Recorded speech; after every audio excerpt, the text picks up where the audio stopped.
Fabrice Fafa Picault will be an Inter Miami player for 2025 as confirmed by the club earlier today. This is a pretty interesting signing for Inter Miami. Honestly, it's not something that we would expect as fans for this club to do, is sign a player that actually knows the MLS. But we're going to get into all the details in this video, so strap in for that. Also, make sure to stay tuned to the end of the video where we'll briefly talk about some interesting transfer rumors that have been circulating around the media. But let's talk about Fafa Picault first. Inter Miami signed Fafa for free after he spent 1 year with the Vancouver Whitecaps, where he tallied 10 goals and 8 assists in over 2,200 minutes. Fafa will turn 34 years old in February. So I know that's going to be the main talking point for a lot of people because it's like, oh, why are we signing another old player? We already have Messi and Suarez who don't run. Picault is what you would call a seasoned MLS veteran, playing for the likes of FC Dallas, Philly, Nashville, Houston Dynamo, and of course just now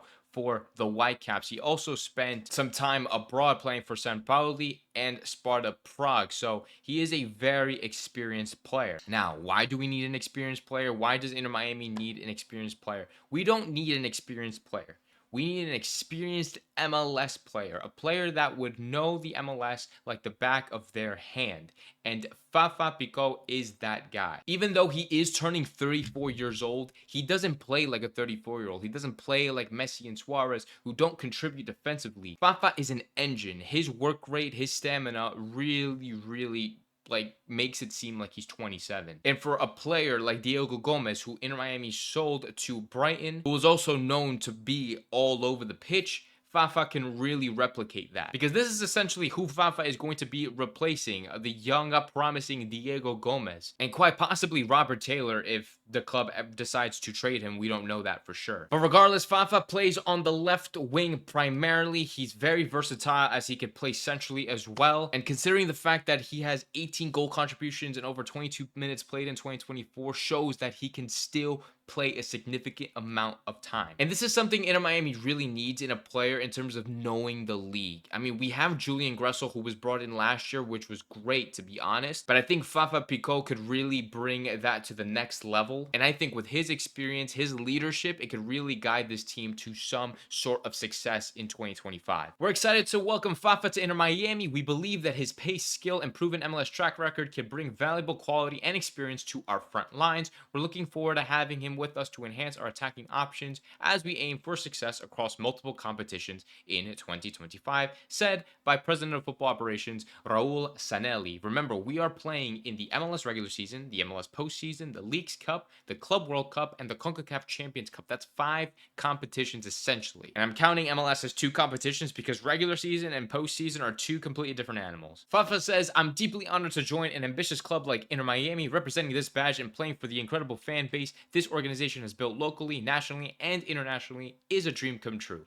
I'm eager to meet my teammates and work together toward a historic 2025 campaign. Returning to South Florida, a place I proudly call home, gives me the chance to be closer to my family and childhood friends while bringing excitement to this passionate football community. This opportunity is truly special, and I'm eager to make history with this team. Yeah, so according to Tom Bogart, literally the reason, or one of the main reasons why Fafa joined Inter Miami is literally because it's in Miami. It's closer to home. He is Haitian. He has a lot of friends here. He grew up here. So that was a huge impact and reason that he joined Inter Miami, because I guess Austin FC was also in the race for Fafa. But hey, we're Miami, so come on. In terms of how much we'll be paying him, he did have a base salary of $650,000 for Vancouver last year, and he had a guaranteed compensation of $670,000, which is honestly essentially the max you can pay a senior player in the MLS. The max you can pay is $683,750. If you want to know more about MLS rules, I made a video about that you should check out. That'll be here in the eye in one of these corners. But yes, we'll close out Fafa talk with him being a great signing. The fact that he is experienced, the fact that he has that work rate, he has that pace, he has that passion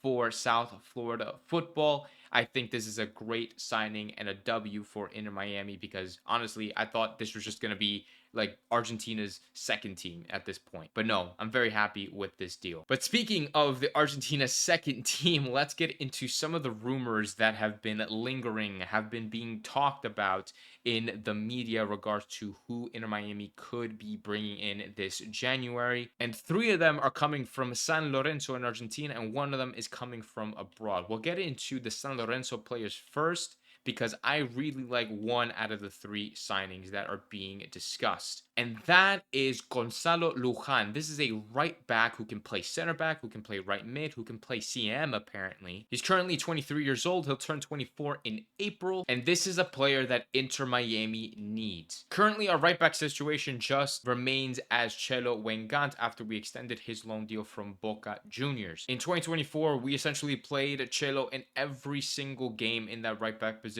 with very few instances putting Ian Frey in that role. Now, I'm hoping that we don't go with that situation once again, because honestly, Cuello was not the best right back in the MLS, and honestly, he ranked pretty low statistically in most categories, with I think the only standout being his passing. But yes, going forward, he wasn't the best. Defensively, he could have been better, and honestly, he just lost the ball a lot. But Lujan looks like the complete opposite. From the footage that I have seen, he looks like a very driven defender, somebody who can get forwards. In the air, he's very good. He looks very confident. On the ball, he looks really good as well, which is something that we need to actually improve on. And what's great about this signing is that Lujan was managed under Javier Mascherano, our current head coach. El Jefecito managed Lujan at the U23 level of Argentina and even participated in the Olympics. So if we can bring Lujan to Miami, I think this would be a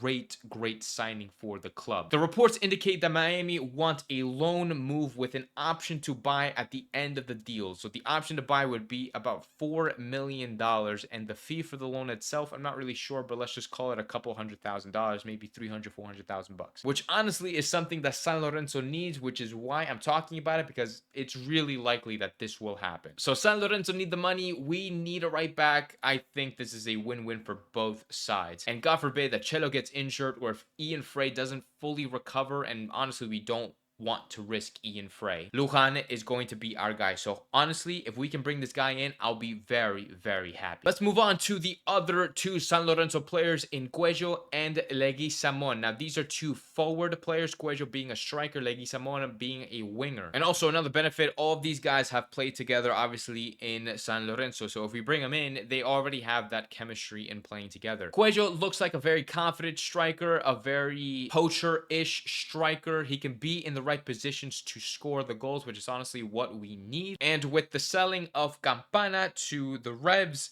this is something that we definitely need, a striker. We need a striker, because Luis Suarez is not going to be able to do it all himself, and if Leo Afonso plays in that role, don't know how reliable he's going to be in scoring goals. So yes, we need a goal scorer. I don't know if Cuello is going to be that guy, but I mean, if he is, then fair play, but hopefully we can find another striker to fill this spot, at least as a backup to Suarez, and somebody who can take his place after he leaves next year. In terms of Leguizamon, he plays on the right wing. He's a left-footed player, so he could play in Messi's position, which honestly nobody's going to be replacing Messi, but when Messi does go on international duty, we're going to need somebody to play in that spot, whether that's Gressel or whether that's Leguizamon. From what I've seen, Leguizamon has a good foot to him, putting in pretty good crosses, and also on set pieces, he looked to be pretty good. So if we can have somebody that is a playmaker, I guess, or somebody that can just whip in crosses to the other side, to Suarez, to Fafa, then I think he could be a pretty decent signing. He's also 22 years old. He'll turn 23 in July, so he's fairly young. Also, these guys would be on loan with the options to buy at the end of their loans. Now, for the final player that is rumored to join Inter Miami, it is another Argentinian player, but he plays in Europe currently for Celta Vigo in Spain, and that is Tadeo Allende. Tadeo Allende joined Celta Vigo for 4.5 million euros in the 23-24 season from Godoy Cruz in Argentina, and honestly, he didn't really do too bad for Godoy Cruz in 22-23, playing 38 games, scoring 10 goals and 4 assists, playing over 2,800 minutes in all competitions, and this is also a winger. by the way, he could play on the left, he could play on the right, he could play centrally, so he's also a very versatile player. Now, the only problem with Tadeo is that this season, currently, he's only played 3 games for Celta Vigo, playing 99 minutes in the Copa del Rey, 2 games, 2 goals scored, which is pretty good. But then in La Liga, he only played 1 game, and that was off the bench, literally playing 1 single minute. So that is not good at all. However, in the 23-24 season, he did play 10 games, only being in the starting 11 twice, being substituted 8 times. He did score a goal though. So he totaled about 330 minutes last year. So yeah, so that's why I think it's kind of like an signing, because this guy has not gotten a lot of minutes in the last 2 years. So, I mean, who knows? Maybe he can come to Inter Miami, get a lot of minutes, play really, really well, and really help us in the wing position. Or he can just be an absolute flop. But honestly, considering the fact that he did pretty good with Godoy Cruz compared to Celta Vigo, which is in Spain, top tier in Spain, it does give me some hope that he'll do good playing in the MLS, considering the fact that MLS and Spain are just 2 completely different animals when it comes to play styles. Maybe he would be a good move for Inter Miami. This would also be on loan with the option to buy at the end of the deal, but we'll see. I'm really hoping for the Lujan signing to go through. That, I think, should be the #1 priority out of the other rumors that are happening. But thank you guys so much for watching, and happy New Year's to everybody. Hopefully 2025 can bring everybody a lot of success. Thank you guys so much for your support in 2024. It has been my first full year on YouTube, and I'm looking forward to improving the content over the course of 2025 and beyond. So look forward to that next year. Thank you guys again. Have a happy new year. Hopefully you spend it with all your loved ones, and I'll see you guys in the next video.